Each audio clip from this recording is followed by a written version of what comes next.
Bismillahirrahmanirrahim. Assalamualaikum warahmatullahi wabarakatuh. Alhamdulillahirabbil alamin wassalatu wassalamu ala asyrafil anbiya'i wal mursalin wa ala alihi wa sahbihi ajma'in. Allahumma salli ala sayyidina Muhammad. Allahumma salli ala sayyidina Muhammad wa ala ali sayyidina Muhammad wa ba'du. Alhamdulillah. Pertama dan selamanya mari sama-sama kita panjatkan rasa syukur pada Allah Subhanahu wa taala kerana pagi yang berbahagia ini tanggal 7 Oktober 2022 bersamaan dengan 10 Rabiul Awal 1444 Hijrah kita dipertemukan untuk sama-sama kita bersiaran secara langsung di Tanyalah Ustaz, biar tahu, jangan keliru perbincangan topik-topik menarik, ilmu-ilmu yang kita bakal bawakan kepada penonton-penonton semua, keluarga besar Tanyalah Ustaz yang terus setia bersama dengan kita setiap pagi, setiap hari, dan untuk perbincangan diikuti dengan sebaiknya. Terima kasih saya dahulukan kepada semua penonton yang tetap setia bersama dengan kita di Malaysia, Indonesia dan juga mungkin yang menyaksikan kita di Singapura. Terima kasih dan terima kasih. Jadi, pada pagi ini perbincangan berkenaan dengan topik sirah tentang satu insan yang sangat istimewa yang mungkin tidak lekang dalam ingatan dan juga sentiasa dilafazkan di lidah kita setiap hari, yang mana namanya adalah Muhammad bin Abdullah. Cerita tentang kepribadian baginda Nabi sallallahu alaihi wasallam, kepribadian Nabi Muhammad sallallahu alaihi wasallam. Ini yang bakal kita bincangkan pada pagi ini. Bagaimana penceritaan, apakah peribadi indah yang bakal kita ketahui pada pagi ini. Sebentar lagi kita akan bersama dengan bintang ilmuwan. Jadi seperti biasa, bagi penonton-penonton yang ingin bertanyakan soalan, boleh pergi ke dua saluran kita seperti biasa untuk buat panggilan. Boleh pergi ke saluran kita di saluran kita seperti biasa, dan juga untuk buat pertanyaan di Facebook rasmi kita, boleh pergi ke Facebook rasmi kita Tanyalah Ustaz TV3, boleh bertanya di ruangan komen. Pastikan soalan anda mudah difahami sesuai dengan topik perbincangan, dan untuk buat panggilan boleh pergi ke 1800 8816 7 untuk buat panggilan. Ayo gamatkan pagi ini, bertanya soalan dan berkongsi untuk perbincangan kepribadian Nabi Muhammad sallallahu alaihi wasallam. Baik.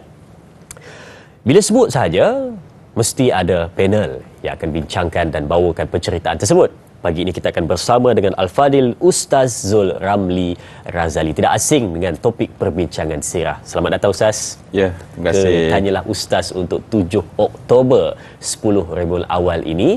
Jadi mungkin awal-awal ni kita nak terus hangatkan suasana, dan kita nak tahu dululah bila sebut saja tentang nak tahu tentang kepribadian baginda Nabi SAW di umum besar. Jadi mungkin ada hala tuju ataupun ke mana arah perbincangan yang Ustaz nak bawa kita pada pagi ini. Silakan Ustaz. Baik, terima kasih yang saya kasihi, yang saya hormati Da'i Azrin, ya, dan juga para penonton. Mohon izin saya mulakan dengan lafaz mulia Assalamualaikum warahmatullahi wabarakatuh. Waalaikumsalam. Mohon ya Allah jauhkanlah daripada bisikan syaitan. A'udzubillahi samiil alim minasyaitanir rajim. Mohon dikurniakan berkat pada apa yang kita bincangkan. Kita tuturkan kalimat, mulakan dengan Bismillahirrahmanirrahim. Alhamdulillahirabbil alamin. Assalatu wassalamu ala asyrafil mursalin wa ala alihi wa sahbihi ajma'in. Amin. Wa ba'd. Da'i Azrin dan penonton yang bersama dalam rancangan Tanyalah Ustaz pada pagi hari ini, ya. Saya kira pertama sekali, tentulah ini Da'i Azrin, ya, di antara tajuk yang pada saya kalau kita nak bercerita tentang Nabi adalah sesuatu benda yang berat, ya. Betul. Kerana kita nak mencerita, berbincang tentang satu nama yang namanya dikaitkan dengan nama Allah, ya. Dan ketika kita sedang bercakap ini, ketika bumi berpusing, setiap daripada penjuru bumi ini akan menyebut kalimah asyhadu alla ilaha illallah wa asyhadu anna Muhammadan Rasulullah. Maknanya takkan putus nama Nabi ini disebut pada setiap saat dalam geluk, ya, pusingan bumi ini. Faham. Maknanya kita sedang bercakap tentang insan yang sangat hebat, dan adalah kemudiannya menjadi ganjil kepada kita. Tiba-tiba kita tidak mengenali sebenarnya tentang kepribadian orang yang disebut-sebut, yang namanya sentiasa dilafaz di serata dunia pada setiap masa. Jadi saya kira kalau perbincangan kita pada pagi hari ni ya, dalam Tanyalah Ustaz ni dan Azrin, saya kira adalah untuk kita lebih kenal Nabi, yang dengan sebabnya kita harap akan melahirkan perasaan cinta kepada Nabi, yang kemudian pastinya akan dapat menjadikan kita sering menyebut-nyebut nama Nabi ini, dan yang penting adalah kita dapat sama mengamalkan apa yang ditinggalkan oleh Nabi ini dalam ajaran Islam yang sempurna dan indah. Dan saya kira ianya juga mendorong kepada kita untuk terus sama-sama kita menyayangi, mencintai dan mengikuti Nabi sallallahu alaihi wasallam. Jadi kita harap kita akan bercakap tentang Nabi, dia tak sama macam kita cerita macam kisah penglipu lara. Faham. Tak sama macam kita berbincang tentang apa tu cerita-cerita Snow White, Rapunzel. Tak sama macam Robinson Crusoe, Don Quixote. Jadi kita harap, itulah harapan saya. Kita pohon doa pada Allah seperti yang sentiasa Nabi sebut di awal pagi, Allahumma inni as'aluka ilman nafi'a wa rizqan tayyiba wa amalan mutaqabbala. Jadi inilah saya kira asas perbincangan kita insya-Allah dan ya Azrin. Baik. Kepada Allah kita bermohon, kepada Allah kita berserah insya-Allah. Insya-Allah. Jadi itu arah perbincangannya. Sebenarnya bukan sekadar kita menceritakan pada pagi ini, tapi kita juga nak tahu dengan lebih lanjut, nak hidupkan roh bak kata orang, suasana ataupun semangat untuk menyambut sambutan Maulidur Rasul pada tahun ini. Sebab macam Ustaz sebutkan sebentar tadi, kita nak bercerita ataupun nak membawa satu nama yang mana tidak putus dikaitkan dengan nama Allah Subhanahu Wa Taala dalam dua kalimah syahadah, asyhadu an la ilaha illallah wa asyhadu anna Muhammadar Rasulullah. Sentiasa terkait, bumi berpusing, sentiasa menyebut nama baginda Nabi sallallahu alaihi wasallam. Ini suasananya.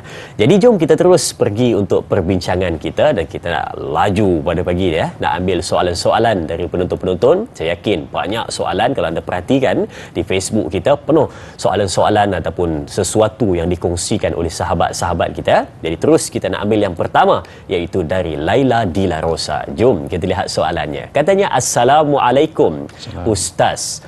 Bolehkah Ustaz ceritakan bagaimana kepribadian Rasulullah sallallahu alaihi wasallam sebelum baginda diangkat menjadi rasul, serta kepribadian baginda di dalam hidup bermasyarakat? Mohon perkongsian ilmu. Terima kasih. Terima kasih juga Laila di La Rosa untuk soalan yang pertama pada pagi ini. Sebelum menjadi rasul, bagaimana kepribadian baginda? Silakan Ustaz. Baik, terima kasih kepada penanya yang pertama ya. Laila dan Laila di La Rosa. Baik, bila kita sebut soalannya adalah tentang kepribadian, kita sedang bertanya tentang identiti. Betul. Ya, jadi kita nak mengetahui tentang identiti Nabi sallallahu alaihi wasallam. Jadi kalaulah kita selak kitab sirah ataupun kita nak mula mengenali Nabi, kalaulah tadi kita sebutkan Nabi itu namanya dikaitkan dengan nama Allah, kerana sempurnanya sifat hamba yang ada pada Nabi sesuai untuk Allah kaitkan bagi nak menunjukkan betapa agung dan hebatnya Allah. Sebab mungkin kalau kait dengan nama orang lain tak nampak keagungan Allah itu. Sebab Nabi satu-satunya Nabi, secara lebih khususnya adalah Nabi yang memiliki sifat hamba yang sempurna. Sebab tu dalam Al-Quran, apabila Allah nak menceritakan tentang hamba paling sempurna, maka Allah menyebutkan nama Nabi Muhammad hanya dengan abdun, tanpa dikaitkan dengan nama Nabi. Subhanalladzi asra bi'abdihi. Nabi, Allah tak menyatakan Subhanalladzi asra bi'abdihi Muhammadin. Ya, maknanya Allah nak bagi tahu bahawa hamba yang paling sempurna memiliki sifat hamba yang kamu kena contohi, sesuai dengan visi hidup kamu, misi hidup kamu adalah untuk menjadi hamba yang sebenar, maka dia ada pada Nabi Muhammad. Baik, sebagai mungkin orang kata identiti yang nanti kita akan mula berkembang kepada personality, kemudian membentuk kepada karakter, sehinggalah kemudian kita tahu kepada akhlak Nabi sallallahu alaihi wasallam. Eloklah orang kata kita nak warm up perbincangan kita ni dan ya Azrin ya. Kalau kita tengok dalam kebanyakan kitab sirah, mereka akan muqaddimahkan dengan membawa hadis Nabi yang diriwayatkan oleh Imam Muslim, yang mana Nabi sallallahu alaihi wasallam menyatakan bahawa innallaha astafa Kinanata min waladi Ismail wastafa Quraisyan min Kinanata wastafa Bani Hashim min Quraisyin wastafani min Bani Hashim fa ana sayyidu waladi Adam wala fakhar wa awwalu man tanshaqqu anhu al-ardu wa awwalu syafi' wa awwalu musyaffa'. Baik, dalam hadis ini ya kita mendapati bahawa Nabi menggambarkan kepada kita tentang jalur keturunan. Maka Nabi menyatakan bahawa sesungguhnya Allah telah memilih Kinanah daripada anak Nabi Ismail, dan Allah telah memilih Quraisy daripada anak Kinanah. Allah telah memilih Bani Hashim daripada anak Quraisy, dan aku, kata Nabi, yang terpilih daripada Bani Hashim, dan akulah, kata Nabi, penghulu kepada anak Adam. Wala fakhar, bukan aku nak bermegah diri dan menyombong. Akulah yang pertama akan bangkit di hari akhirat, pertama yang keluar daripada bumi, belahan bumi yang dibangkitkan di hari akhirat di padang mahsyar, dan akulah pertama yang akan memberi syafaat, dan akulah yang pertama akan diterima syafaat, kata Nabi. Baik, daripada situ kita mendapati bahawa kerana itulah bila kita nak mengetahui identiti Nabi, pastilah kemudian kita akan nak mendalamkan bahawa nama Nabi itu adalah Muhammad bin Abdullah bin Abdul Muttalib bin Hashim bin Abdi Manaf bin Qusay bin Kilab bin Murrah bin Ka'ab bin Lu'ay bin Ghalib bin Fihir bin Malik bin Nadar bin Kinanah bin Khuzaimah bin Mudrikah bin Ilyas bin Mudar bin Nizar bin Ma'ad bin Adnan.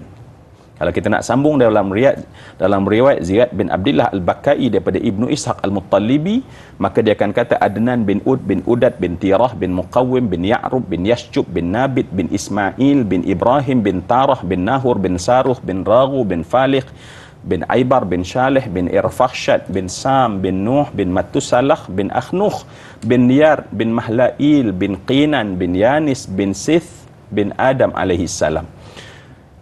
Itu kalau kita nak kata kita nak cuba mengenali identiti Nabi. Maka daripada sudut nama Nabi sallallahu alaihi wasallam, sebab orang hari ni cakap dia punya thumbprint dia, dan lebih dalam orang kata dia punya DNA-nya, dia punya DNA.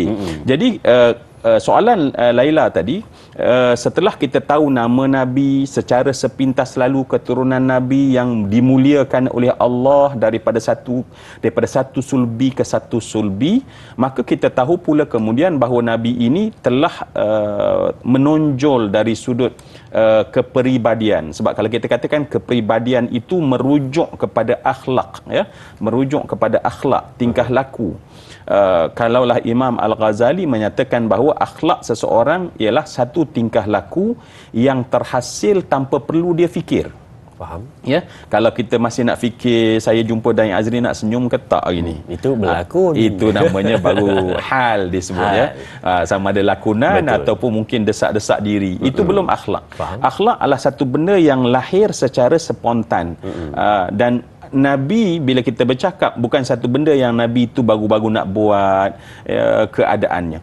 Jadi oleh kerana Nabi SAW adalah insan, hamba yang sangat hebat, maka sejak daripada zaman jahiliyah, maksudnya sejak daripada sebelum diangkat sebagai Nabi, maka Nabi itulah telah tampil kepada masyarakat dengan akhlak yang sangat terpuji.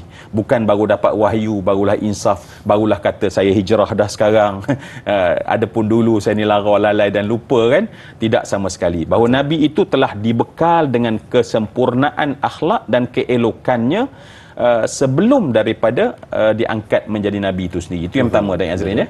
Yang kedua, soalan tadi apa? Dain Azrin kan tolong saya. Berkenaan dengan peribadi dia lah, masyarakat. Ya, dan peribadi ini sebenarnya yang akan memberi komen tentangnya adalah orang. Betul. Ya, kita tak boleh dakwa saya ni kan orang yang memang saya ni bagus. Saya ni bagus. Saya ni kalau senyum sentiasa. Saya ni maaf kada. Peribadi adalah cermin, maknanya masyarakat yang akan memberi gambaran. Betul. Dan apabila orang bercerita tentang Nabi, dia sebenarnya adalah pandangan masyarakat. Tak kiralah sahabat Nabi, keluarga Nabi, isteri Nabi, hatta orang-orang lain. Baik. Dua perkara sebentar tadi yang mana berkenaan dengan akhlak baginda Nabi SAW, ketika mana sebelum diangkat menjadi Rasul, dan yang kedua akhlak baginda ketika mana setelah duduk di dalam masyarakat, apakah gambaran yang keluar daripada masyarakat bila mana melihat satu insan yang dipanggil sebagai Muhammad bin bin Abdullah Nabi Muhammad sallallahu alaihi wasallam. Jadi sidang penonton, jom kita berehat seketika, kembali selepas ini bersama Tanyalah Ustaz, biar tahu jangan keliru.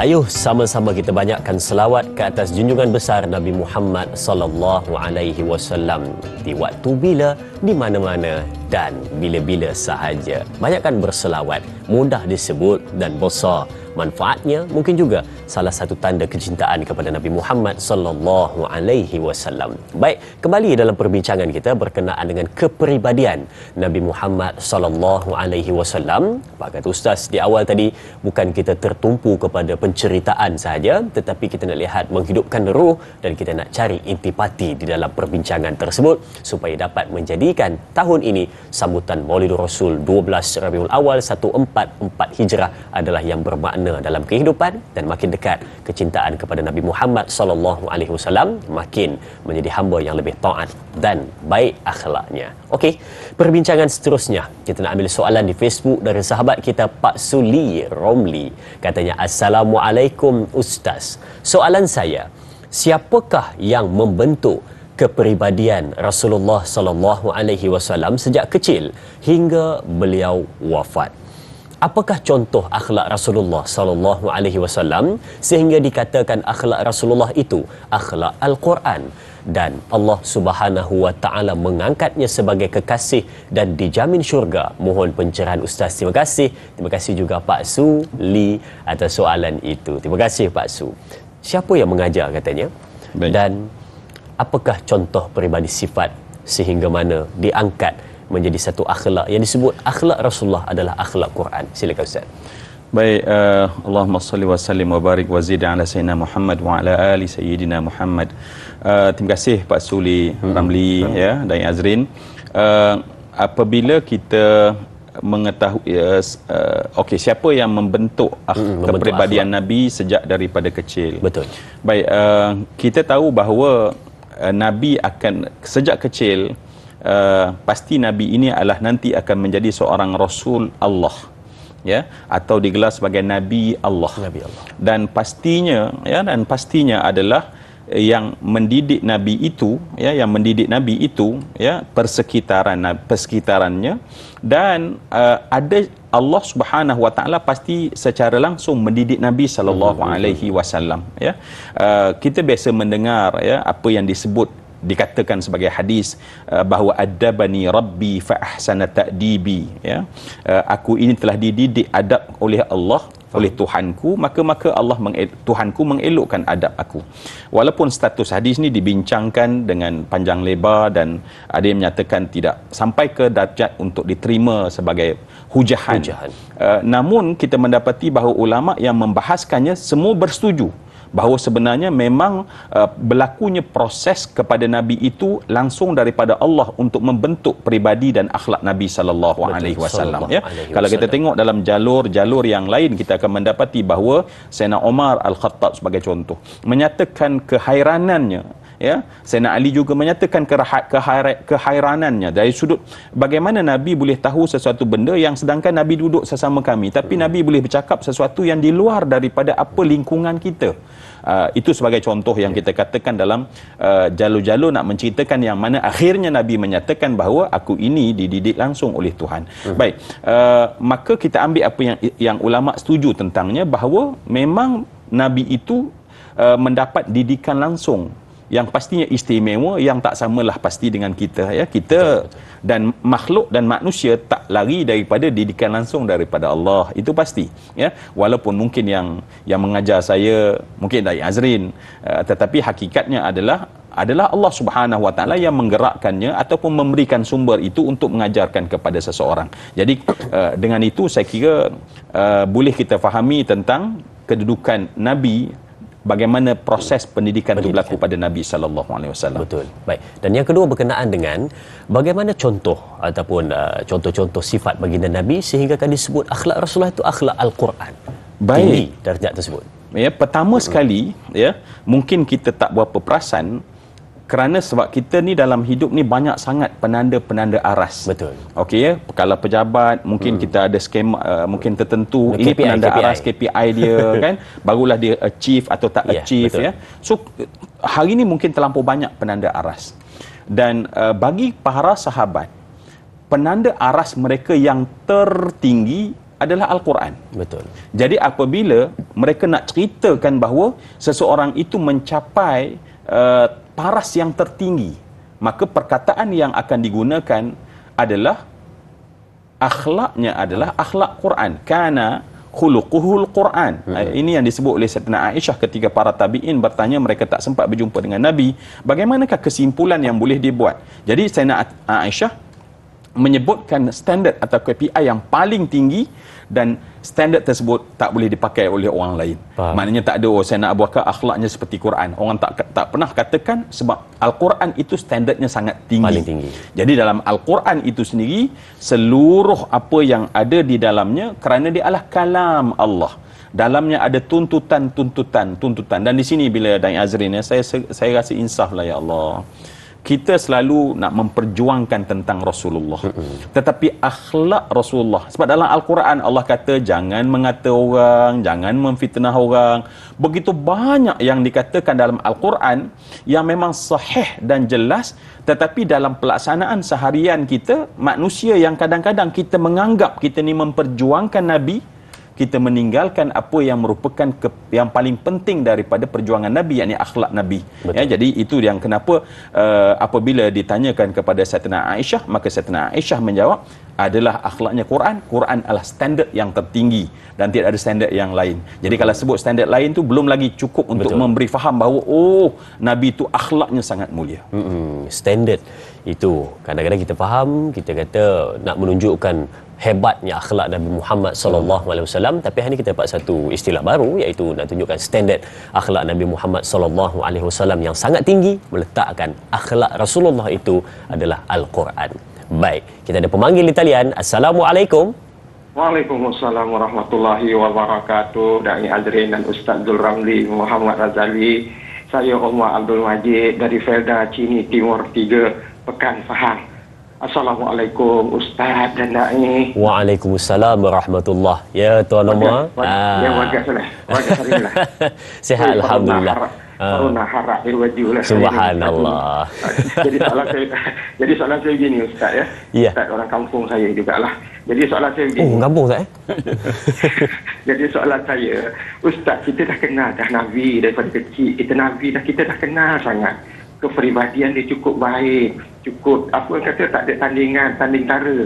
Ialah ada pula yang mengatakan dia tu Nabi, kita ni siapa? Tapi sepatutnya kita ni dah tahu kepribadian kita tak baik, kita perlulah contohi ikut dia. Tapi sayang Ustaz, kita ni dah tahu tak berapa nak baik pribadi, tak nak pula ikut terdegil pula tu. Jadi soalan saya, apakah kaedah terbaik sekiranya lah yang boleh kita lakukan supaya kita ni tak berapa nak baik jadi baik? Contoh, ada orang contoh yang paling terbaik dah ada, tapi kita ikut. Janganlah kita kata dia Nabi pun ni manusia juga, tapi sepatutnya kita tak baik, ikutlah orang yang baik, tapi kita tak nak ikut. Bagaimana cara untuk kita kaedah terbaik untuk kita ni perbaiki, contohi Nabi yang ada, role model ada depan kita untuk kita contohi kepada bagian kita hidup di muka bumi ini. Ustaz, itu soalan saya Ustaz dan Da'i. Terima kasih banyak Ustaz dan Da'i. Assalamualaikum. Waalaikumsalam warahmatullahi wabarakatuh. Terima kasih Tuan Omar Abdul Majid untuk soalan itu. Ya betul. Bila mana ada di antara kita menyebutkan, ada orang kata tirulah akhlak Nabi Muhammad. Dia kata tak, itu Nabi, dia kata kita mana boleh tiru, dia kata kita manusia biasa, dia kata. Jadi mungkinkah betul bila mana ada persepsi orang macam itu Ustaz? Silakan. Baik, pertama sekali ahlan baik kepada akhi Haji Omar ya, orang kampung. Orang kampung. Ya. orang kampung Pahang. Ustaz, orang kampung Pahang ingat Ustaz Felda Cini je kan? Ya, kami Pahang tu jadi satu kampung. Pahang satu kampung, betul. Ya, kalau kampung lagi Jerantut lah. Geng-geng koi lah, koi. Ya. Jadi kalau Cini tu dia Tasik kan. Kami ni main sungai. Baik, ala kulli hal, masya-Allah, takut nanti orang kampung lain kecil hati pula kan. Mungkin orang apa ni yalah, Malaysia kita satu kampung lah. Okey, baik. Masuk pada soalan. Baik. Tuan Haji Omar, saya yakin kalaupun kita ni bukan arkitek ataupun bukan engineer, tapi kita faham satu prinsip. Da'i Azrin, macam mana kita nak contohnya? Da'i Azrin macam muka arkitek pun ada. Ada sikit Ustaz. Ada cita-cita tu, tapi tak sampai ke situ. Masa sebab bila cikgu tanya tak tahu nak jawab apa. Tak tahu nak jawab apa. Arkitek, pilot, apa lagi? Bomber, polis. Baik. Nak ceritanya, apabila kita nak buat sebuah rumah, betul. Okay. Nak buat sebuah rumah, bangunan yang cantik di TV kompleks TV3 kita ni contohnya. Baik. Percaya atau tidak, sebelum adanya bangunan ini, dia mesti ada pelan terlebih dahulu. Betul. Pelan bangunan. Baik. Pada pelan itu, bila digaris satu garisan, digunakan pen yang paling halus dan pembaris yang paling lurus. Dan pelan itu dia betul-betul accurate, tepat. Ya, kalau paksi darjahnya memang tepat. Baik. Kenapa mesti ada pelan yang tepat? Sebab nanti bila lahir, dia takkan sama macam pelan. Tak mungkin kita dapati, kalau mungkin, maaf saya, kalau kita tengok belakang ni, tak mungkin dia punya garisan itu pada pelan lurus, tapi kat sini kita akan dapati sebenarnya ada sedikit-sedikit tak selurus macam pelan. Betul. Okey, baik. Itu idea dia dulu. Apa yang saya cuba nak bincangkan, kongsikan adalah dalam hidup manusia dia mesti ada pelan. Betul. Dan pelan ini mesti accurate. Sebab itulah kita kata dia nabi. Ya, sebab dia pelan. Tetapi apa tujuan pelan? Sebab kita nak ikut. Pasti kita tak boleh accurate macam pelan. Ya, tak mungkin kontraktor yang paling bagus, nak buat bangunan itu tak akan jadi setepat pelan. Tetapi pelan tak boleh tak bagus. Betul. Ya, pelan tu tak boleh pakai pensel 2B kemudian okey, inilah buat dia. Sebab kalau begitu pelannya, maka binaan akan lebih buruk lagi. Betul. Maka sebab itulah dua istilah yang Allah cuba kita gambarkan bahawa Allah memuji Nabi, ya, Allah sebut wa innaka la'ala khuluqin azim. Pada khuluqin azim, akhlak yang seperti pelan, accurate kita katakan. Tetapi kita, Allah tak kata kamu kena berakhlak dengan akhlak azim. Sebab memang kita takkan boleh jadi macam pelan tersebut. Tetapi mesti meniru pelan tersebut. Faham. Ya? Dan masalahnya adalah kita ni plan ni accurate sangat. Saya tak boleh nak buat macam accurate itu, maka akhirnya kita buat plan sendiri. Kita buat bangunan sendiri. Kita cari pelan lain. Pelan lain yang kita reka sendiri dan pastinya rosak, ya. Betul. Jadi kalau dengan analogi tadi, saya harap pagi-pagi ni lah, ya, sambil-sambil minum kopi hari Jumaat penuh berkat ni. Jadi kita harap semua yang dikasihi sekalian, maknanya kita faham bahawa pada Nabi itu adanya khuluqin azim, pada kita adalah akhlak karimah. Ya, jadi pada Nabi akhlak yang azim, pada kita adalah akhlak karimah, dan dia mesti dalam sekali itulah kita cuba mencari kesempurnaan, dan sempurnanya pasti takkan sempurna. Betul. Macam pelan. Dan kerana itulah saya kira pertama sekali kalau soalan bagaimana, mesti adalah menerima. Betul. Ya, kita menerima dengan hati terbuka. Aku nak ikut akhlak Nabi, cara Nabi senyum, cara Nabi memaniskan muka. Betul. Cara Nabi dengan keluarga. Itulah pelan dan kita kena ikut, insya-Allah. Insya-Allah. Jadi penonton-penonton yang dengar analogi Ustaz sebentar tadi, mungkin juga dia buka-buka terus dia dengar Ustaz cerita tentang pembinaan bangunan sebentar tadi, dia kata, tanyalah Ustaz sekarang ada cerita tentang pembinaan bangunan. Dia kata, tapi itu analogi sebenarnya, nak tunjukkan bagaimana pelannya cantik, tepat dan sangat-sangat indah, melahirkan juga yang sangat indah tapi tidak semestinya tepat seperti mana pelan tersebut. Itu akhlak baginda Nabi SAW. Berehat seketika, kembali selepas ini bersama Tanyalah Ustaz, biar tahu jangan keliru, jangan ke mana-mana.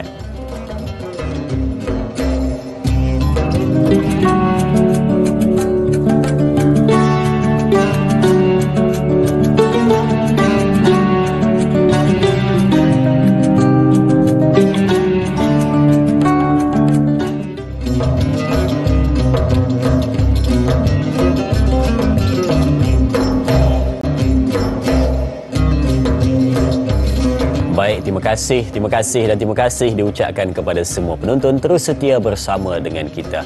Pagi Jumaat yang mulia Sayyidul Ayyam, penghulu pada segala hari, kita membincangkan penghulu kepada segala Nabi dan Rasul. Subhanallah, pagi ini yang istimewa penuh dengan keberkatan. Jom sama-sama kita memperbanyakkan amal dan juga memperbanyakkan selawat ke atas junjungan besar Nabi Muhammad sallallahu alaihi wasallam. Memang bila mana masuk saja bulan Rabiul Awal ini, memang di antara benda menjadi fokus utama kita adalah sambutan Maulidur Rasul, kelahiran baginda Nabi sallallahu alaihi wasallam 12 Rabiul Awal Ahad ini insya-Allah. Baik, kita ada pemanggil di talian. Assalamualaikum. Waalaikumsalam warahmatullahi wabarakatuh. Ya tuan, siapa di sana? Ilyas daripada Penang. Tuan Ilyas, silakan soalan tuan. Assalamualaikum Ustaz. Waalaikumsalam warahmatullahi. Semoga daya Azrin dari Ustaz dia bagi perlindungan dan dirahmati Allah. Amin amin. Itu tuan macam tu juga. Ada Muhammad wa ala ali sayyidina Muhammad. Soalan saya begini. Nabi Muhammad diutuskan oleh Allah dengan akhlak yang paling cantik, baik. Soalan saya di sini, layakkah kita menerima syafaat daripada Nabi, sedangkan kita umat Nabi Muhammad pada akhir zaman ini bertelagah soal-soal remeh tentang bid'ah dan sikap yang tidak menyayangi antara satu sama lain, bercakap dengan kasar. Sedangkan Nabi mendoakan kita umat yang paling disayangi oleh Nabi Muhammad SAW, dan mendoakan kita semua untuk mendapat kesyafaat pada akhirat, di hari akhirat nanti. Jadi bagaimana untuk kita untuk menerapkan rasa kasih sayang kepada Nabi ini? Nabi sayang kepada kita, tapi kita tak sayang kepada Nabi. Betul. Cuma dalam Maulidur Rasul ini kita menunjukkan dalam mengambil bahagian dalam perayaan. Selepas itu hilang begitu saja. Ke masjid pun kita tak sampai. Kita pencerahan yang lebih lanjut daripada Ustaz. Terima kasih. Assalamualaikum. Waalaikumsalam warahmatullahi. Terima kasih Tuan Ilyas untuk soalan ini. Ya betul, memang satu situasi yang berlaku pada hari ini yang mana mengharapkan syafaat dari baginda Nabi sallallahu alaihi wasallam, tapi kehidupan kita tidak pernah ingat kepada Nabi Muhammad sallallahu alaihi wasallam dan tak ambil apa yang dibawa oleh baginda. Jadi sedikit komen dari Ustaz untuk perkara ini. Silakan. Baik, terima kasih Tuan Haji Ilyas masya-Allah Apa yang disebutkan tadi sangat benar, dan itulah senario yang sangat menyedihkan kita kepada yang kita dakwa bahawa kita adalah umat kepada Nabi sallallahu alaihi wasallam. Dan kita semua tahu, bukan tak tahu tentang hadis Nabi sallallahu alaihi wasallam. Dalam hadis riwayat Tirmizi kata Nabi, "Inna min ahabbikum ilayya wa aqrabikum minni majlisan yaumal qiyamati ahasinukum akhlaqa." Nabi menyebutkan orang yang paling aku sayang, kata Nabi, dan dia akan duduk dengan aku paling dekat di hari kiamat. Siapa, kata Nabi? Siapa di kalangan kamu yang paling mulia akhlaknya? Saya yakin semua orang tahu tentang perkara ini. Namun saya yakin dan pasti bahawa yang akan memastikan perkara ini tidak terlaksana, mestilah musuh kepada Nabi itu sendiri. Kalau kita tengok dalam Ibn Kathir sendiri sebagai contoh, menyatakan bahawa iblis itu meratap dengan tangisan yang sangat dahsyat pada 4 keadaan, pada 4 masa. Yang pertama, pada hari dia menerima laknat dari Allah. Yang kedua adalah ketika dia diusir keluar daripada syurga. Yang ketiga adalah pada hari kelahiran Rasulullah. Dan yang keempat, ketika turunnya Al-Quran, ketika turunnya suratul Fatihah. Baik, kita dapati bahawa syaitan inilah yang benci Nabi, menghasut umat Nabi supaya lupa Nabi. Kerana dia sendiri lahirnya Nabi, ataupun lahirnya Nabi itu dia dah marah sangat, dah benci sangat, marah sangat, dan dia akan melaksanakan gerak kerja halus dia supaya kita yang mendakwa bahawa umat Nabi ini, tetapi sebaliknya umat Nabi ini menolak benda yang paling besar. Sedangkan Nabi sebut dalam hadis, innama bu'ithu li utammima makarimal akhlaq. Aku ni diutus untuk menyempurnakan akhlak. Berapa banyak Nabi menyebut tentang kita supaya mengikut akhlak Nabi. Saya kira apa yang Encik Tuan Haji Ilyas sebutkan sebentar tadi sebenarnya adalah dorongan atau ingatan untuk saya dan kita semua. Marilah ketika kita berbalah atas soal yang ada khilaf padanya. Orang ni kata macam ni, ada pada macam ni. Tetapi yang tak ada khilaf adalah berakhlak mulia. Menjaga percakapan, tidak berdendam dalam hati, tidak melabelkan orang. Betul. Ini adalah perkara yang memang akhlak Nabi yang tak ada khilaf. Tak ada kata, oh ya Nabi pernah label orang, oh ya Nabi pernah kutuk orang, oh ya Nabi pernah suka mengumpat. Tak ada khilaf. Yang khilafnya mungkin ibadah tu mungkin macam ni, yang ni kata macam ni. Maka kita pegang benda yang tak ada khilaf. Dan insya-Allah kitalah orang yang sebenar-benarnya yang mengikut Nabi, bukan mendakwa mengikut Nabi, tetapi sebenar-benarnya mengikut Nabi sallallahu alaihi wasallam. Jadi selesaikan dengan sebaiknya. Berdebat itu tidak ada masalah, tetapi berdebat dengan cara yang baik, mencari jalan penyelesaian, bukannya untuk pergaduhan. Itu yang berlaku pada ketika ini. Baik, seorang lagi pemanggil di talian. Assalamualaikum. Waalaikumsalam warahmatullahi wabarakatuh. Ya Tuan. Saya Ismail kat sini.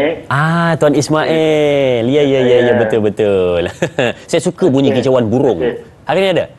Saya soalan saya kepada Ustaz hari ni, saya tanya Ustaz, adakah dengan kita mencintai kepribadian Nabi Muhammad SAW, tandanya kita telah mengenali akhlak keseluruhan Nabi-Nabi itu?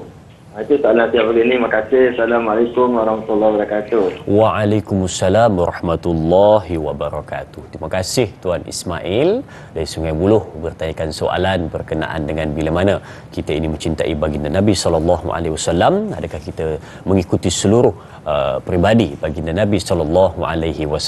Terima kasih Tuan. Saya serahkan kepada Ustaz. Silakan. Baik, Tuan Haji Ismail, ya, terima kasih Tuan Haji dan semua penonton yang bersama. Masih lagi, alhamdulillah. Alhamdulillah. Baik, sebab itulah Nabi ni bila kita nak dalamkan tentang Nabi, maka dia akan dua fokus. Ada dua fokus sebenarnya. Yang pertama disebut sebagai khalqan. Yang kedua khuluqan. Khalqan ni adalah peribadi Nabi itu sendiri. Contohnya kita boleh tengok dalam kitab Abu Isa At-Tirmidzi, Syama'il Muhammadiyah sebagai contoh. Dalam Syama'il Muhammadiyah kita akan menjumpai di sana adalah cerita tentang peribadi Nabi itu, bagaimana Nabi itu bentuk tubuhnya. Faham. Baik, kenapa ulama dan ramai lagi sebenarnya selain daripada Imam Tirmizi sebenarnya akan cuba menulis tentang tubuh Nabi, sifat Nabi itu berdasarkan kepada hadis-hadis. Kenapa? Sebab kita tak seperti para sahabat. Sahabat adalah orang yang menatap kesempurnaan, ya, bila saya sebut kesempurnaan maksud kesempurnaan makhluk, kesempurnaan manusia yang ada pada Nabi, yang menyebabkan mereka menyatakan bahawa ahsanan nas, Nabi merupakan manusia yang paling elok dari sudut peribadinya, maknanya dari sudut tubuh badannya. Dan bila mereka nampak seperti seolah-olah gambaran itu nampak seperti nampaknya para sahabat, kemudian kita akan tengok yang kedua pula khuluqan, ya, tengok pada segi kepribadian dan akhlak dia pula. Jadi saya kira apa yang berlaku betul lah orang tua kita kata, kan, orang tua kita kata tak kenal maka tak cinta. Dan yang Azrin sebut lagi dalam. Baik, tak kenal maka tak cinta. Jadi sebab tu rupanya pada hari ini sebab kita rasa kita kenal Nabi. Betul. Tetapi kita tak nampak khalqan wa khuluqan tersebut. Dan sebenarnya kalau pun kita rasa dah banyak dah kita cerita tentang Nabi, tanyalah ustaz berapa kali cerita tentang Nabi, itu masih belum. Kenapa? Sebab para sahabat Nabi tengok Nabi hari-hari, dan kita tengok Nabi dalam sirah yang kecil, dan kemudian yang kita nampak lebih banyak adalah kehidupan kita, rumah kita, dan pastinya banyak lagi kerja yang kita kena buat untuk kenal, sebab bila kenal automatik akan lahir cinta. InsyaAllah. Tak kenal maka tak cinta. Tak kenal tak tadi, cinta. Baik, itu tadi bagaimana perbincangan seterusnya berkenaan dengan kepribadian baginda Nabi SAW yang kita cuba tonjolkan pada hari ini, nak memperlihatkan kepada penonton-penonton semua supaya datang rasa cinta, rasa rindu dan ingin bertemu dengan Nabi Muhammad SAW. Terus berkelakon baik dan peribadi yang sangat elok. Kita berehat seketika, kembali selepas ini bersama Tanyalah Ustaz, biar tahu jangan keliru.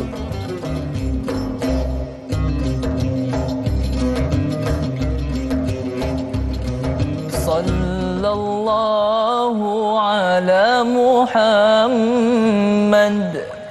sallallahu alaihi wasallam. Sallallahu ala Muhammad. Sallallahu alaihi wasallam. Anta syamsun, anta badrun, anta nuru fawqa nuri, anta iksiru wa ghani, anta misbahus suduri.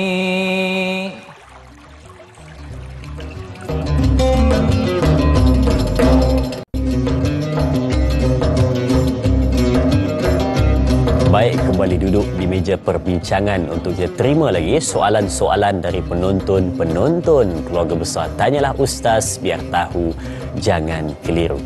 Saya yakin pada pagi ini anda yang berada di hadapan kaca TV pada pagi ini sedang melihat kami di studio membincangkan tentang baginda Nabi SAW. Mata menatap ke TV, tetapi hati sedang meratap memikirkan, adakah aku dapat bertemu dengan baginda Nabi SAW di negeri yang sana?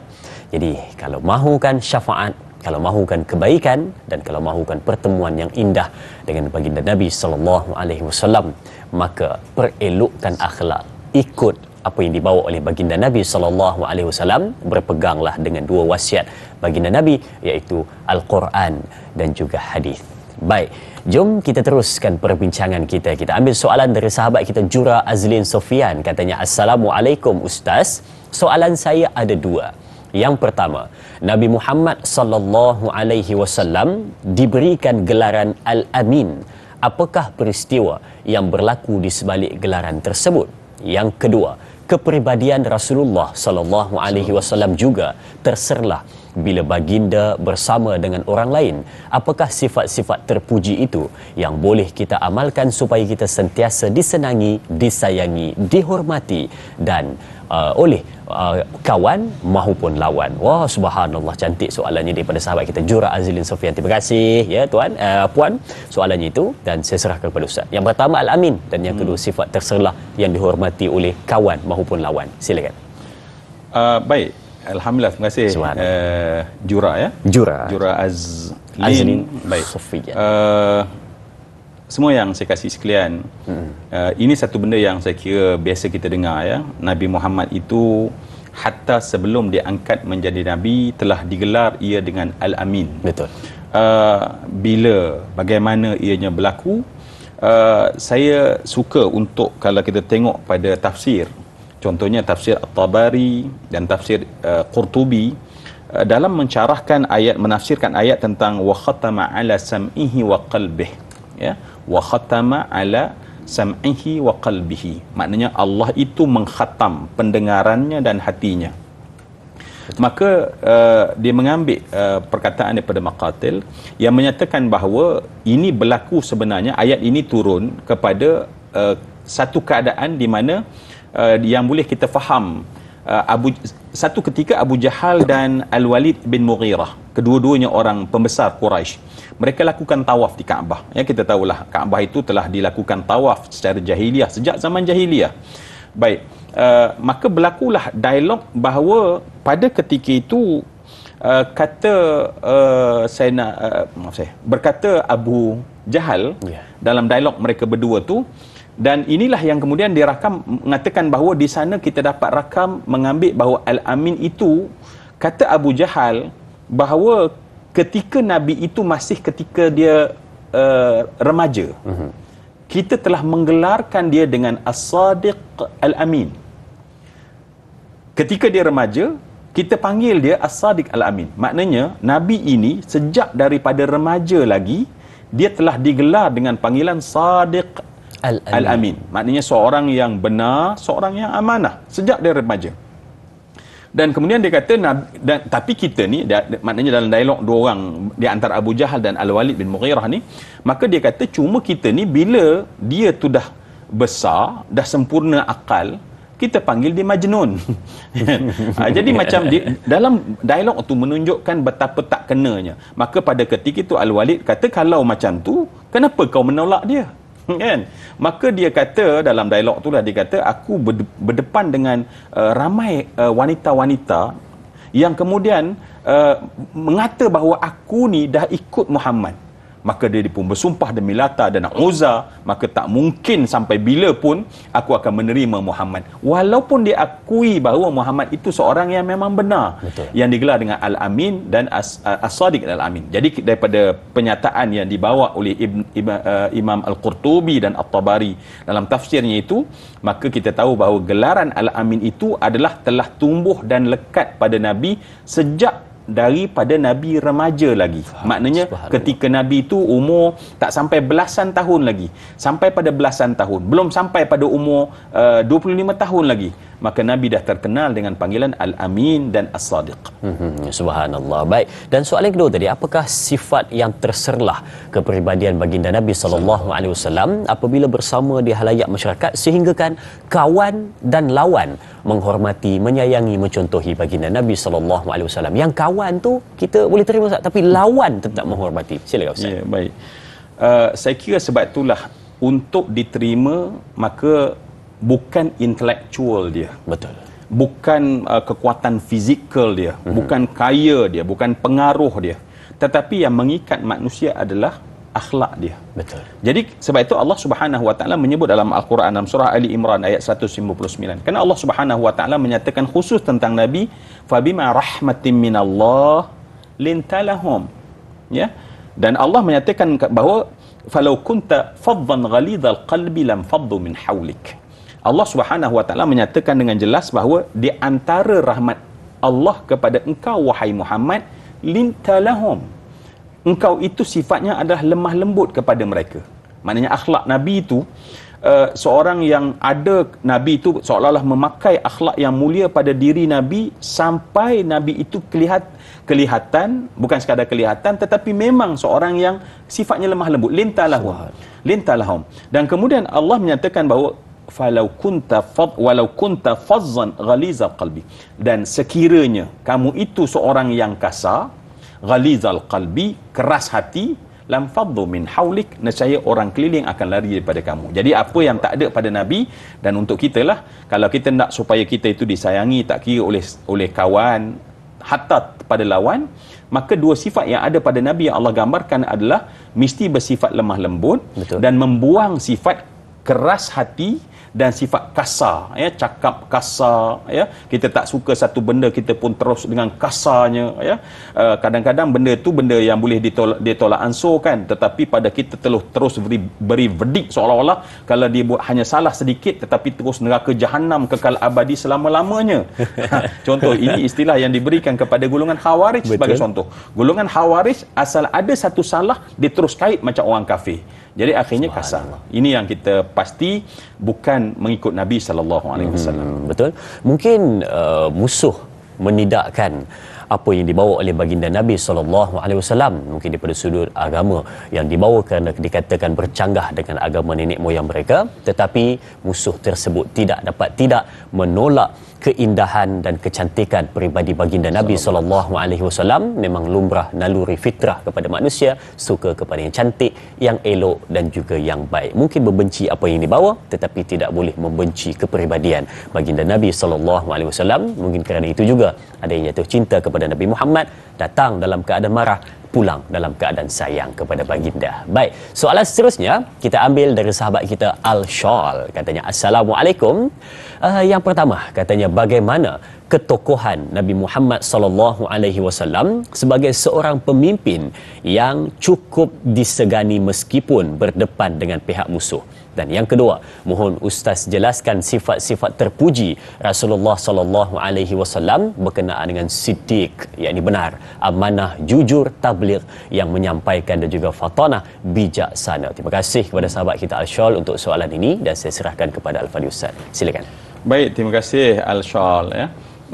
sangat sesuai soalan ini sebab takut kita terlepas. Betul. Dalam orang kata perbincangan kita ada benda penting yang kita terlepas. Betul.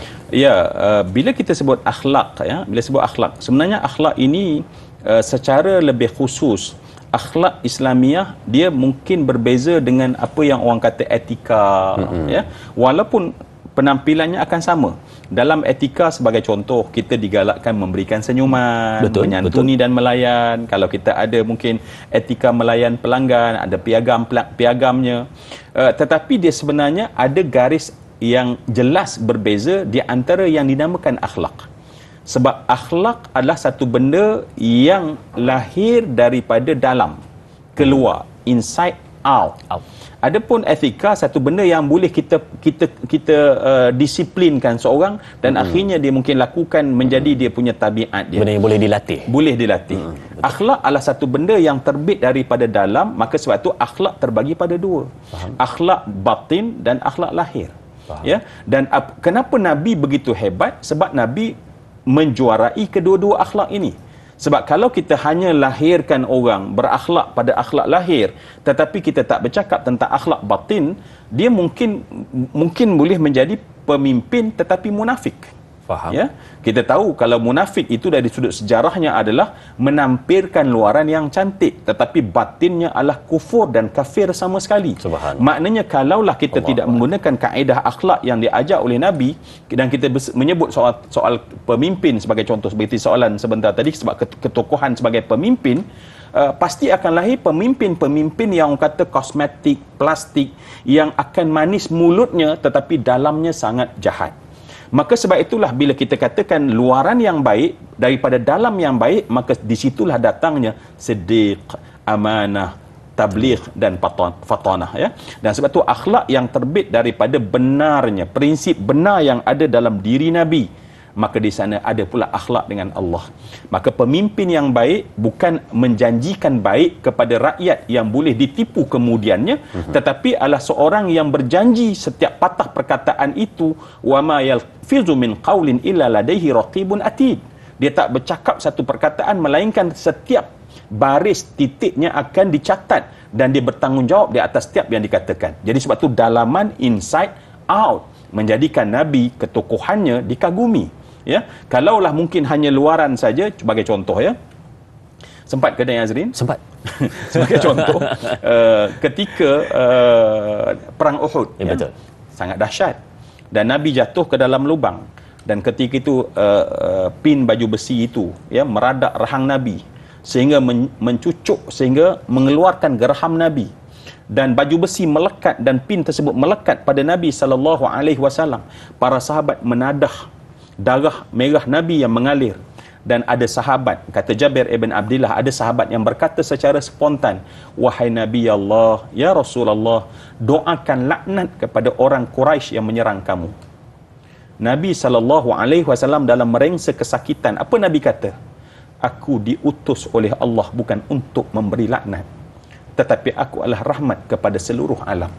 Cuba bayang Dayang Azrin, saat yang paling kritikal, kita ni tak payah kena pin besi, dengan duduk atas kursi selesa ni bukan main kutuk orang. Kan? Tetapi Nabi ketika dalam keadaan gawat yang tak mungkin boleh kita berlakon pada saat itu, orang minta kutuk orang, tapi Nabi kata, aku diutus bukan untuk memberi laknat kepada manusia, tetapi aku adalah rahmat ke seluruh alam. Sebab dalam Nabi itu tersangat besar yang menyebabkan akhirnya menguasai luarannya. Dan saya kira mungkin untuk kita lah semua yang dikasihi, apa yang ada dalam hati Nabi sampai begitu hebat dalaman Nabi, Allah sebut dalam Al-Quran, dalam ayat laqad ja'akum rasulun min anfusikum azizun 'alaihi ma 'anittum harisun 'alaikum bil mu'minina raufur rahim. Dalam hati Nabi itu ada satu benda yang sangat istimewa, ialah perasaan sayang yang bersangatan kepada kita, umatnya. Orang sayang ni lain, Dayang Azrin, ya. Bila sayang, mungkin anak kita kecewakan kita, tapi sayang sangat pada anak, maka kita takkan buat benda tak elok sebab sayang pada anak. Ya? Jadi sayang ni lah sebenarnya ni kena pupuk kalau kita nak ketokohan seperti kepimpinan Nabi SAW. Subhanallah, kerana ada kasih dan sayang kepada umat baginda Nabi SAW, kepada sesiapa sahaja, katanya tadi, didatang bukan untuk memberikan tohmahan ataupun ejekan ataupun laknat kepada manusia, tetapi membawa rahmat kepada sekalian alam manusia dan seluruhnya. Jadi mudah-mudahan kita dapat sesuatu untuk perbincangan pada pagi ini berkenaan dengan kepribadian baginda Nabi SAW, yang mana mungkin ada di antara kita yang terlepas pandang tentang untuk ikut akhlak baginda Nabi SAW. Mungkin dia dah rasakan akhlaknya adalah yang paling baik, tetapi rupa-rupanya tidak ada pun yang ikut kepada baginda Nabi SAW. Jadi banyak lagi kita nak bincangkan, tetapi kita nak berakhir di sini dahulu di TV3, sambungan 30 minit di TV9. Teruskan menonton Tanyalah Ustaz, biar tahu jangan keliru.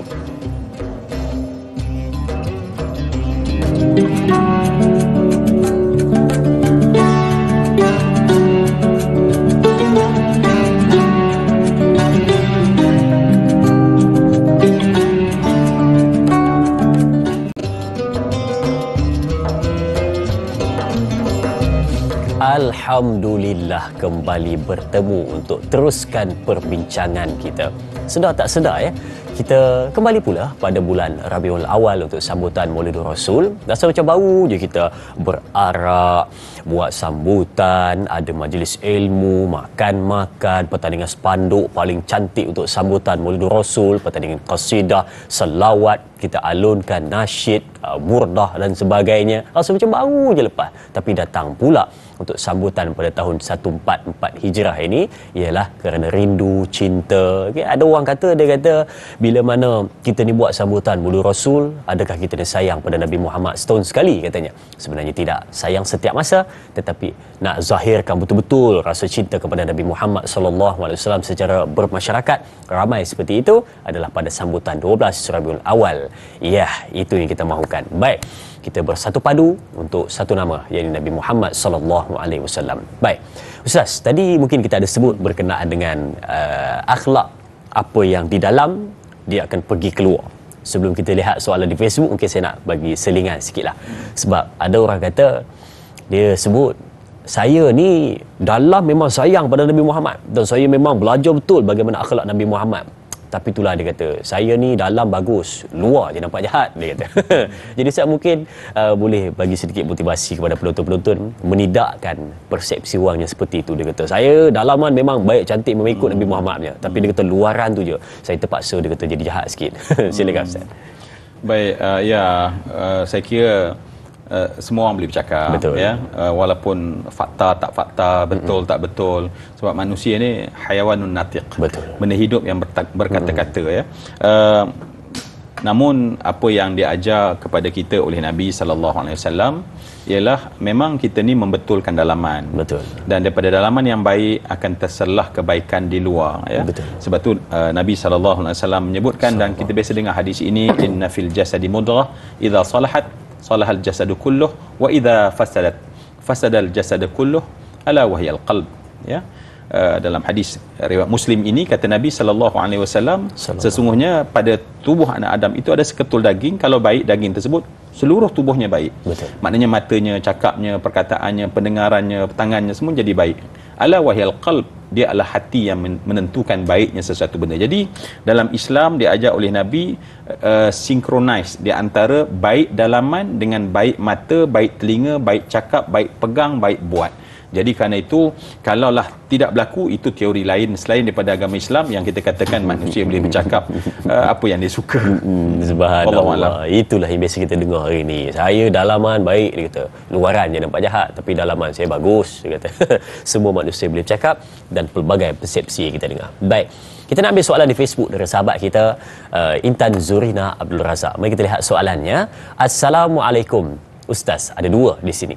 Yang pertama, katanya Ustaz, apakah ciri-ciri peribadi baginda Nabi SAW yang paling ketara sehingga baginda dinobatkan sebagai tokoh nombor 1 dari 100 individu yang paling berpengaruh di sepanjang zaman ataupun sejarah manusia oleh Michael Hart di dalam bukunya? Dan soalan yang kedua, Ustaz, mengapakah kita dilarang daripada menzahirkan wajah dan tubuh badan baginda Nabi SAW dalam apa jua medium seperti lukisan dan lain-lain? Terima kasih Intan Zurina Abdul Razak. Yang pertama, 1 dalam 100 manusia paling berpengaruh dalam sejarah, dan yang kedua menzahirkan wajah ataupun batang tubuh baginda Nabi SAW dalam lukisan ataupun apa-apa jua medium. Silakan Ustaz. Okey, terima kasih Intan, Intan Zurina. Mungkin Intan merujuk kepada buku yang ditulis oleh Michael H. Hart yang bertajuk The 100 Ranking of the Most Influential Persons in History. Seorang pakar matematik, seorang pakar history, seorang pakar sejarah yang membuat satu buku, yang buku ini saya tengok dalam pada Maulid Nabi tahun-tahun bila dulu pun TV3 serlahkan ataupun perkenalkan buku ini ataupun sebut tentang buku ini. Kita pastinya tahu bahawa bukan sekadar apa yang ada pada Michael H. Hart, bahkan kita tengok dalam senarai manusia bila mereka mengkaji Nabi pasti akan memberi komentar yang sangat positif. Betul. Tentang Nabi SAW. Hari ini pun kita tengok buku yang paling popular sepanjang zaman dibuat oleh Dr. Craig Coincidence yang menulis tentang Nabi Muhammad. Di sana dia merupakan buku yang paling laris ataupun paling terkenal. Baik, merujuk balik pada apa yang Intan kemukakan, kalau kita tengok dalam buku itu secara sepintas lalu, dia sendiri dia kata dia begitu meyakinkan, dan dia kata Nabi Muhammad ni pada dia kena letak nombor 1 dan tak boleh letak walaupun pada nombor 2 dari sudut orang yang paling memberi kesan kepada sejarah ketamadunan manusia. Walaupun ranking kedua, ketiga, kita dapatilah senarai nama dia, dan menurut beliau, kalaulah nak tanya tadi soalan kepribadian, dia sebenarnya dia merujuk kepada ajaran Nabi Muhammad. Sebab bila dia cuba mengkaji apa istimewa ajaran yang dibawa oleh Nabi Muhammad ini, sebab dia kata dunia ini secara basicnya adalah terbagi pada 2 blok. Dunia ini ada terbagi pada 2 blok. Blok pertama ialah orang yang orang atau pemimpin ataupun yang berfikir adalah untuk membangunkan kemajuan material. Betul. Maknanya hari-hari bercakap tentang kemajuan, kekayaan, kalau bisnes nak untung. Ini satu blok pemikiran. Dan satu blok pemikiran lagi, dan ini ada dalam dunia sejak zaman dulu, adalah orang yang tak nak kemajuan, tak nak material, dan mereka ini seolah-olah memusuhi material. Dan mereka melepaskan mereka duduk secara darwish, dan ini pemikiran. Bahkan kalau kita baca pun buku, kalau just sekadar meminjam untuk melihat perbandingan pemikiran, kalau kita tengok dalam buku yang ditulis oleh Kiyosaki sebagai contoh, buku dia yang terkenal Rich Dad Poor Dad, menceritakan tentang di barat itu sendiri, mereka ada satu stigma bahawa kekayaan itu adalah merupakan dosa. Nak jadi kaya itu berdosa, sebab dia refer kepada 2 blok yang Michael H. Hart katakan ini. Baik, balik kepada apa conclusion dia. Dia mendapati bahawa satu-satunya pemimpin yang berjaya menggabungkan kedua-dua kekuatan material dan spiritual, dan kemudian digabung sekali dan bentuk sehingga melahirkan tamadun yang sangat hebat dalam tamadun Islam yang berbeza daripada tamadun-tamadun yang lain.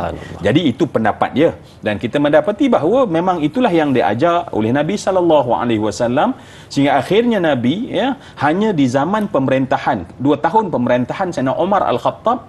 Pada ketika itu, Masya Allah, empire yang dibina ratusan tahun oleh Parsi jatuh di bawah tangan Sayyidina Umar Al-Khattab dan tentera Islam dan kerajaan Islam pada ketika itu. Maknanya umat Islam bertahan bukan setahun, bukan 100 tahun, tetapi hampir 1000 tahun menjadi tamadun yang mengeluarkan pada ketika itu saintis-saintis yang sangat hebat, pemikir-pemikir yang sangat hebat, hasil daripada asas pemikiran ataupun ajaran Nabi SAW, gabungan di antara soal rohaniyah dan lahiriah, membentuk masyarakat yang sangat orang kata sangat seimbang dan saksama, menjadikan kehidupan ini menjadi kehidupan yang baik, dunia menjadi tempat yang selesa untuk didiami. Itu yang pertama. Itu yang pertama. Yang kedua? Yang kedua adalah berkenaan dengan kenapa tak boleh gambarkan wajah ataupun batang tubuh baginda Nabi SAW dalam apa-apa jua medium, Ustaz. Sedikit, silakan. Baik, pastinya kenapa tak boleh digambarkan, sebab tidak mendapat tepat itu. Sebab agama Islam, prinsip nombor 1 nimrah wahidah adalah al-haq. Betul. Islam ni nombor 1 prinsipnya adalah al-haq. Dan sebab itulah al-haq itu, kebenaran itu dikaitkan dengan nama Allah dan sifat Allah yang al-haq. Jadi kalaulah kita menggunakan medium untuk melukis Nabi, adakah benda itu adalah sesuatu yang al-haq? Betul. Maka jawapannya tidak. Tidak. Dan bila tidak, maknanya kalau kita yakan dia, maknanya kita akan jadi mungkin setengah ajaran yang lain berdasarkan mungkin kepada beberapa relik, dan kemudian dibawa untuk dilukis. Oh, inilah wajah sebagai contoh wajah sembahan kita. Sedangkan wajah tersebut rupanya diambil dan kemudian saintis menolaknya pada sebagai contoh, ya. Jadi perkara ini pasti tak nak. Sebab Islam dia basicnya adalah kebenaran. Betul. Agama yang mesti berdasarkan ke atas kebenaran. Jadi sebarang medium transfer daripada apa maklumat kepada satu medium yang jadi jelas tidak berdasarkan kepada al-haq, ini tak boleh diterima sebagai satu kebenaran dalam ajaran Islam, maka Islam menolak dia. Subhanallah, itu jawapannya. Jadi itu jawapan untuk persoalan yang ditanyakan oleh sahabat kita sebentar tadi. Dua soalan. Yang pertama berkenaan dengan apakah yang paling ketara ada pada Nabi Muhammad SAW, dan yang kedua, kenapa tidak boleh digambarkan wajah baginda Nabi SAW. Baik, sidang penonton, kita berehat seketika, kembali selepas ini bersama Tanyalah Ustaz, biar tahu, jangan keliru, jangan kemana-mana.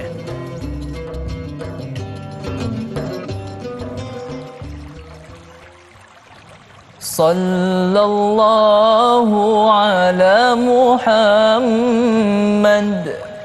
sallallahu alaihi wasallam, sallallahu ala Muhammad, sallallahu alaihi wasallam. Ya habibi ya Muhammad, ya arusal khafiqaini, ya muayyad ya mumajjad, ya imam al-qiblataini.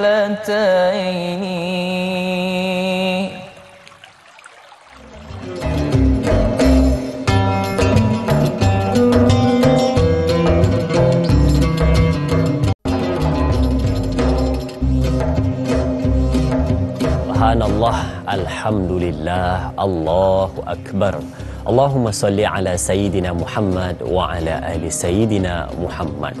Memang ada di antara kita yang terasa dia dalam satu hari itu dia rasa macam wah, banyak ya berselawat ke atas junjungan besar Nabi Muhammad SAW. Tapi juga ada di antara kita yang dia sedar banyaknya dia sebut tapi dia masih lagi terasa sedikit. Kerana apa? Mungkin dia rasa belum lagi dapat mencapai ataupun membalas jasa baginda Nabi SAW yang mengangkat martabat wanita, yang mana membawa cahaya Islam kepada kita dan juga memberikan kepada kita jalan petunjuk yang sangat-sangat baik dalam kehidupan. Apatah lagi menunjukkan pada kita apa makna sebenar di sebalik peribadi yang sangat indah dan akhlak yang cukup baik. Sidang penonton, mari kita lihat soalan seterusnya dari sahabat kita Ruby Abu Bakar di Facebook rasmi kita. Katanya, Assalamualaikum. Bagaimana nak jadikan sifat kepribadian yang dimiliki oleh Rasulullah sallallahu alaihi wasallam sebagai contoh pada anak-anak remaja pada zaman ini supaya tidak leka dengan gadget hingga melewat-lewatkan waktu solat? Mohon ulasan dari Ustaz. Terima kasih. Terima kasih Puan Ruby Abu Bakar untuk soalan berkenaan dengan, kalau tadi untuk keseluruhan, yang ini kita khususkan bagaimana terapkan kepada anak-anak muda remaja. Silakan Al-Fadhil Ustaz. Baik, bismillahirrahmanirrahim, ya.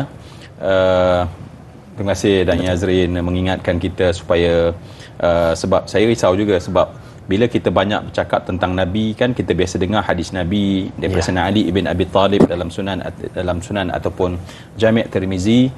Nabi SAW menyebutkan bahawa man dzukirtu indahu falam al-bakhilu man dzukirtu indahu falam yusalli alayya. Orang yang sangat kedekut itu, kata Nabi, ialah orang yang apabila namaku disebutkan pada dia, falam yusalli alayya, dia tak selawat lagi padaku, kata Nabi. Jadi takut kita bincang daripada tadi sampai sekarang bercakap tentang Nabi, dan kita dengar nama Nabi, kita tak mengucapkan selawat dan salam dalam majlis ini, tiba-tiba kita tertulis sebagai orang yang bakhil di sisi Allah Subhanahu Wa Taala. Jadi terima kasih Dan Azrin ingatkan supaya kita banyak berselawat apatah lagi ketika mendengar nama Nabi disebutkan. Rujuk balik kepada soalan daripada Ruby Abu Bakar Ruby, ya. Masalah kita kata anak-anak yang ketagihan ibaratnya dengan gadget, ya, dengan lambakan apps dan juga teknologi yang ada pada hari ini. Dan marilah kita juga sedar tentang perkara ini bahawa inilah senario yang berlaku, yang mana seolah-olahnya teknologi yang asal digunakan untuk memudahkan kehidupan manusia tetapi telah bertukar menjadi sesuatu yang membaham manusia. Ya, teknologi dibuat untuk kemudahan hidup manusia, tetapi realiti yang berlaku hari ini adalah teknologi itu telah membunuh manusia, membunuh perhubungan manusia, menghilangkan mereka. Jadi mungkin jawapan spontan di samping banyak pemikir-pemikir kita sebenarnya patut serius tentang perkara ini, sebab sepatutnya teknologi kena diurus oleh manusia, bukan manusia diurus oleh teknologi. Betul. Kalau kita tengok di highway, kita tengok dan Azrin, ya, ditulis berat dalam muatan, ya. Berat dalam muatan BDM pada lori itu bermaksud supaya lori itu driver dia boleh memandu bebanan muatan. Tetapi apabila loadnya banyak dan beratnya lebih daripada muatan, pada ketika itu driver dia bawa lori tetapi bukan dia yang bawa, momentum berat itu yang bawa, dan pada bila masa boleh berlaku aksiden. Dan inilah yang berlaku pada masyarakat kita. Ada lori yang di luar daripada muatan sebab kita tak berkembang sama dengan pesatnya teknologi itu sendiri. Teknologi begitu advance tetapi kita begitu lambat dalam menekankan nilai. Jadi kerana itu saya lihatlah, sebelum kita nak sentuh tentang golongan yang dalam Islam disebut sebagai safih. Safih ni maknanya orang yang tak sempurna akal, yakni kanak-kanak. Dia sebenarnya balik kepada ibu bapa, dia balik kepada guru, dia balik pada orang dewasa. Orang dewasa, adakah mereka itu fokus? Sebab saya kira masalahnya adalah fokus. Ya, kadang-kadang kita patut makan menikmati rezeki Allah, tetapi kita fokus bukan pada makanan, kita fokus kepada gadget yang kita ada. Bukan berlaku pada safih budak-budak dan kanak-kanak, tetapi mereka hanya belajar daripada apa yang ditonton pada orang dewasa. Mak ayah mereka juga benda yang sama, duduk mungkin tetapi dengan haluan yang masing-masing. Betul. Dan sebelum kita tengok bagaimana nak membetulkan kanak-kanak, mereka itu adalah merupakan produk saja. Kilangnya adalah kita. Maknanya produk hanya akan lahir daripada kilang yang elok. Jadi sebenarnya kena balik kepada bagaimana fokus. Saya suka kalau kita tengok dalam satu gambaran kehidupan Nabi dengan isteri Nabi sebagai contoh. Kata isteri Nabi itu bila dengan kami, dia berikan tumpuan sampai seolah-olah kami kata, Nabi ni tak nak pergi semayang ke? Tetapi bila Nabi semayang, kami rasa Nabi tu dah lupakan kami. Jadi kekuatan Nabi adalah kekuatan fokus. Maknanya pada buat satu benda, fokus pada benda tersebut, dan kemudian bila buat pada benda lain, fokus pada benda tersebut pada satu-satu masa. Dan di sini perlukan apa yang disebut sebagai memahami first thing first, benda yang paling utama. Sebab hari ini kita dah tak tahu mana paling utama, mana nombor satu, mana nombor dua, hilang fokus, dan akhirnya itu yang kita tampilkan, anak kita hanya produk, hanya ikut apa yang kita buat sebenarnya. Betul, sebab itu bagusnya bila mana kita kenalkan terlebih dahulu anak-anak kita ataupun anak-anak remaja dengan baginda Nabi SAW. Bila dia tahu, dia kenal dan dia fahami bagaimana sifat dan kepribadian baginda Nabi SAW, maka dia akan ambil baginda Nabi sebagai contoh teladan yang sangat baik, menjadikan role model yang sangat-sangat istimewa dalam kehidupan. Maka terpandu akhlak ataupun kehidupan mereka dengan baginda Nabi SAW. Sidang penonton, saya terfikir kadang-kadang ada di antara kita yang bila mana disebut nama seseorang, dia akan dengar dan dia kenal orang tersebut, dia akan seronok mendengar dan rasa macam betul-betul nak tahu lagi berkenaan dengan nama orang tersebut ataupun peribadi orang tersebut. Tapi kerisauan itu sampai apabila ada di antara kita, saya ingatkan diri saya dan juga penonton-penonton, ada di antara kita yang mungkin bila mana dengar disebut Nabi Muhammad SAW, dia rasa macam dia dengar hanya sekadar nama biasa. Ada yang dengar tentang peribadi Nabi Muhammad SAW, dia rasakan hanya sekadar dia dengar cerita tentang satu orang yang biasa. Dia tidak ada rasa tersentak, tidak ada rasa rindu, tidak ada timbul rasa cinta, dan dia menganggap hanya Muhammad yang biasa. Jadi mungkin saya nak tanya kepada Ustaz, kenapa ada segelintir manusia yang perasaan itu ada dalam diri dia dengan nama Nabi Muhammad dianggap hanya sekadar nama biasa? Silakan Ustaz. Baik, Masya Allah. Saya kira ini persoalan yang ini bukan soalan, ini persoalan. Maknanya satu benda yang lebih besar daripada mungkin satu dua persoalan yang kita kumpul. Pada saya lah, mungkin saya pernah duduk dalam satu forum dan orang tanya dari Azrin soalan yang sama. Ya, ada orang yang tak peduli Nabi, ada orang yang tak suka selawat pada Nabi, ada orang yang tak suka orang selawat pada Nabi. Contohlah, ya, sedangkan kita mendengar tentang bagusnya berselawat pada Nabi, bagusnya kita mencintai Nabi sallallahu alaihi wasallam, maka ada orang tanya bagaimana ya. Dan saya suka apa yang dijawab oleh guru ini. Dia kata apa? Dia kata anta yang bertanya tak perlu risau, dia kata. Jangan perlu risau dan gundah gulanakan tentang mereka. Kerana sebenarnya apa yang menakutkan kita adalah kita tak nak selawat pada Nabi, tak sayang pada Nabi, bukan sebab kita yang tak nak, tetapi takut Allah yang tak nak pada kita. Kita takut Nabi yang tak nak pada kita, maka lantas lahirlah kita tak nak pada Nabi sallallahu alaihi wasallam. Jadi sebab tu pada umat inilah, pada umat Nabi sallallahu alaihi wasallam, saya kira dalam hati ini kita bukan tak biasa dengar tentang iman kita itulah penyelamat kita dunia dalam akhirat, bermula nanti di alam kubur. Yang menyelamatkan kita adalah iman.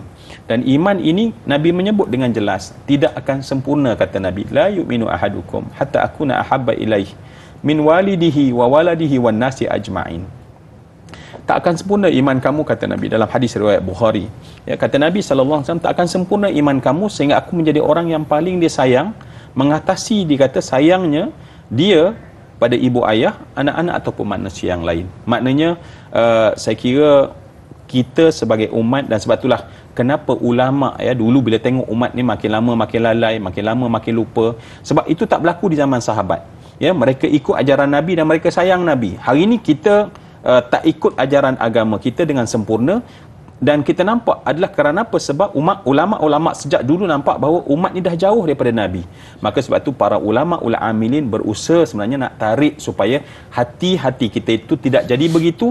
Sebab di akhirnya bila kita lupa Nabi, tak cinta Nabi, sebenarnya kita tak akan ikut akhlak Nabi dan jauh ajaran Nabi sallallahu alaihi wasallam daripada kita. Minta jauh. Allahu Akbar. Itu jawapannya. Bukan kita yang tak mahu, tetapi mungkin Allah yang menidakkan untuk kita ni rasa cinta kepada junjungan besar Nabi Muhammad sallallahu alaihi wasallam. Jadi mungkin yang tadi sebagai penutup, pelantindakan dan juga kesimpulan untuk perbincangan kita. Jadi mungkin Ustaz ada sepatah dua akhir, dan sebelum kita tutup dengan doa ringkas, Ustaz, silakan. Baik, Dai Azrin dan semua penonton yang bersama dengan kita, semoga duduknya kita pada hari ini setidaknya lebih mengenjak ke hadapan untuk lebih kenal Nabi, agar dengan kenal itu menjadi sebab sayang Nabi, dan kami akan ikut Nabi, banyak berselawat kepada Nabi, dan kemudian mengikut ajaran Nabi sallallahu alaihi wasallam sebagai agama yang sempurna ini, insya-Allah. Insya-Allah itu dia kepribadian baginda Nabi sallallahu alaihi wasallam. Dan Ustaz, doa untuk penutup pada pagi ini, silakan. A'udzu billahi samiil alim minasyaitonir rajim. Bismillahirrahmanirrahim. Alhamdulillahirabbil alamin, hamdal hamidin, hamdan yuafi ni'amahu wa yukafi'u mazidah. Ya Allah ya Rabbana, lakal hamdu kama yanbaghi li jalali wajhikal karim wa 'azimi sultanik. Ya Allah, ij'al jam'ana hadza jam'an marhuma. Jadikanlah pertemuan kami ini ya Allah sebuah pertemuan yang benar-benar Engkau rahmati kami ya Allah. Wa tafarruqana min ba'dihi tafarruqan ma'suma. Berpisah kami ya Allah, berpisah orang yang diampunkan segala dosa-dosa kami ya Allah. Ya Hannan, ya Mannan, ya Dzal Jalali wal Ikram. Kami mengakui betapa jauhnya kami dengan Rasul-Mu ya Allah. Jauhnya kami dari segi jarak masa dan jauhnya kami dari sudut tempat ya Allah. Tetapi janganlah jauhkan hati-hati kami ini daripada mengenali dan menyayangi Rasul-Mu ya Allah. Amin. Kerana sesungguhnya makin dekat kami dengan Rasul ini, maka akan kuat kaki kami untuk mengikut ajaran yang sempurna ini. Amin. Wahai Allah, Tuhan yang Maha Pemurah lagi Maha Penyayang, hari Jumaat penuh berkat ini ya Allah, kami menadah tangan untuk diampunkan segala dosa-dosa kami ya Allah. Bersihkanlah hati ini daripada kotor dan kerasnya ya Allah. Janganlah ya Allah Engkau memandang wajah kami dengan marah dan murka-Mu ya Allah di atas dosa yang kami lakukan. Amin. Sebaliknya pandanglah kami dengan rahmat dan kasih sayang daripada-Mu ya Allah. Satukanlah seluruh hati umat Nabi ini dengan ikatan kasih sayang yang sebenar, kerana itulah perjuangan Nabi. Wahai Allah, angkatlah darjat ayah dan ibu kami setinggi-tinggi darjat ya Allah. Berilah mereka kebaikan. Tuliskanlah setiap nama yang menadah tangan pada saat ini ya Allah, terdaftar namanya dalam sebagai ahli syurga ya Allah. Jangan ada seorang pun di kalangan kami yang namanya terpahat sebagai penghuni neraka Jahannam. Rabbana atina fid dunya hasanah wa fil akhirati hasanah wa qina adzabannar. Walhamdulillahi rabbil alamin. Amin amin ya rabbal alamin. Terima kasih diucapkan kepada Ustaz dan terima kasih diucapkan kepada semua penonton. Jika kita sayang kepada keluarga, buktinya adalah kita bahagiakan mereka. Bukti tuan-tuan cintakan ilmu, buktinya adalah apabila kita sentiasa menuntun. Tanyalah ustaz biar tahu, jangan keliru. Dan persoalannya di sini, cuba tuan-tuan bisik di telinga kita sendiri, apa bukti kita cinta kepada Nabi Muhammad sallallahu alaihi wasallam. Jangan bagi tahu kepada orang, sebut kepada diri kita apa tanda dan buktinya. Sidang penonton, kita tinggalkan anda. Ayuh sama-sama kita lihat untuk esok kita akan bersama dengan moderator Da'i Luqman, ahli panel bintang ilmuwan Ustaz Muhadir Haji Jul dengan topik perbincangan menjelang Maulidur Rasul berkenaan dengan keluarga Rasulullah sallallahu alaihi wasallam. Kita tutup dengan tasbih kafarah dan suratul As. Subhanakallahumma wa bihamdika asyhadu an la ilaha illa anta astaghfiruka wa atubu ilaik. Bismillahirrahmanirrahim. Wal asri innal insana lafi khusri illa alladhina amanu wa amilus solihat wa tawasaw bil haqq wa tawasaw bis sabr. Sekian, berjumpa lagi. Assalamualaikum warahmatullahi wabarakatuh.